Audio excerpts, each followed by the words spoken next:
लोग यहाँ तक पहुँचने के लिए सालों की प्लानिंग करते हैं और हम कभी-कभी बस एक फ्लाइट के साथ यहाँ आ जाते हैं। नमस्ते, मैं हिमाग्नि, पेशे से कैबिन क्रू हूँ। हाँ जी, आप लोगों को पता ही है, हम लोग काम करते-करते घूम लेते हैं और घूमते-घूमते काम कर लेते हैं। दिल्ली बेस ले लिया है मैंने, आप लोगों को शायद पता ही होगा। तो ये दिल्ली से मेरा फर्स्ट डेस्टिनेशन था। हमेशा मैं बैंकॉक में गई हूँ, लेकिन थाईलैंड के ये दूसरा सिटी या आइलैंड भी बोल सकते हो, फुकेट में मैं गई थी। ज़्यादा टाइम का लेओवर तो नहीं था, बस 21 आवर्स का लेओवर था। तो पूरी रात जाग के हम लोगों ने फ्लाइट की। फिर हम लोग जब तक पहुंचे वहाँ ब्रेकफास्ट टाइम हो गया था, इसीलिए ब्रेकफास्ट कर लिया और जाके हम लोग सीधा सो गए फ्रेश होके। आप लोगों को मैंने ये छोटा सा रूम टूर दिखा दिया जो मैं हमेशा दिखाती हूँ। ये मुझे बहुत अच्छा लगता है होटल का रूम टूर करना। Thailand is a very beautiful place, no doubt, but मुझे कुछ चीजें अच्छी नहीं लगती है और ये मेरी इंडिविजुअल ओपिनियन है। प्लीज ऐसा मत समझना कि मुझे अच्छा नहीं लगता है तो सबको अच्छा नहीं लगेगा। फर्स्ट ऑफ ऑल ये है कि मैं बंगाली हूँ, but still I don't like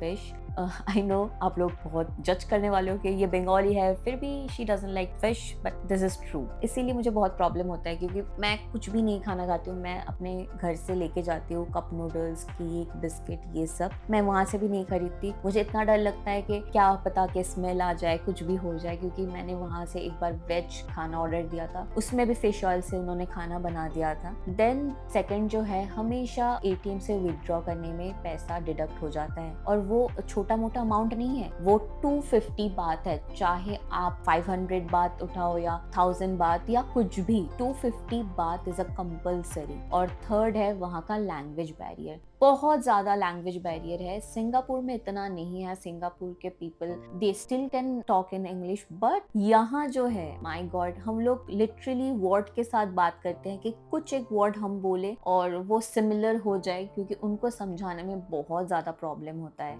ये देखो, बात करते करते मैं आप लोगों को बोलना ही भूल गई कि हम लोग गए थे पटोंग बीच। पटोंग बीच फुकेट में बहुत ही ज्यादा फेमस बीच है। सिर्फ मैं और एक कलीग, हम दोनों ही गए थे क्योंकि बाकियों का दूसरा प्लान था। तो हम लोगों ने जाते वक्त आते वक्त दोनों टाइम ही ग्रैब बुक कर लिया था। ग्रैब बस कुछ नहीं, ओला उबर की तरह ही एक कैब बुकिंग ऐप है। जैसे कि मैंने आप लोगों को बोला, इतना शॉर्ट लेओवर था, तो इतने शॉर्ट टाइम में हम लोग कितना ही घूम पाते। वैसे तो फुकेट एक बहुत ही खूबसूरत जगह है, कभी कभी मुझे मॉरिशस वाली फील आ रही थी।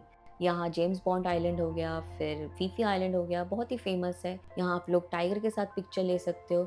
मुझे तो माइकाओ बीच में जाना था क्योंकि वो एयरक्राफ्ट लैंडिंग के लिए बहुत फेमस है, बट वही इतना शॉर्ट टाइम, अगर 2 दिन का लेओवर मिलता तो आराम से सब कुछ कवर हो सकता था। बट चलो कोई ना, नेक्स्ट टाइम जब मिलेगा तब आ जाऊंगी। इस साल ना मैंने इतनी शॉपिंग कर ली है, बाय गॉड, अगर मैं अब दूसरा कुछ खरीदने जाती ना, मेरे पैसे खुद मुझे हाथ जोड़ के बोलते कि अब बख्श दे, अब मुझे माफ कर दे, और घर वाले तो अलग से सुनाते। तो इसीलिए बस मैंने अपना रिचुअल फॉलो किया। मैंने सिर्फ 2 मैग्नेट्स लिए और 7-Eleven से धीरज के लिए जो फेमस थाईलैंड का बनाना एंड चॉकलेट मिल्क शेक है वो लिया। और मैं तो बाहर का खाना कुछ खाती ही नहीं हूँ, तो मैंने बस कोकोनट वाटर पिया क्योंकि मुझे थाईलैंड का कोकोनट वाटर बहुत ज्यादा पसंद है, क्योंकि यहाँ का टेस्ट बहुत ही डिफरेंट होता है इंडिया से। तो आप लोग कभी भी आ रहे हो ना थाईलैंड, तो जरूर ये कोकोनट वाटर ट्राई करना। चलो कुछ दिल की बातें शेयर करती हूँ आपके साथ। आप लोगों को लगता है ये लोग कहीं भी किधर भी चले जाते हैं, हमेशा घूमते रहते हैं। हाँ, मैं झूठ तो नहीं बोलूंगी, it's a different kind of feeling, क्योंकि कल तक आप जिनको पहचानते भी नहीं थे, आज आप उनके साथ घूम रहे हो, हंसी मजाक कर रहे हो। लेकिन जो मजा अपने फैमिली के साथ, अपने फ्रेंड्स लोगों के साथ प्रॉपर प्लानिंग करके घूमने में है, वो मजा कहीं और नहीं।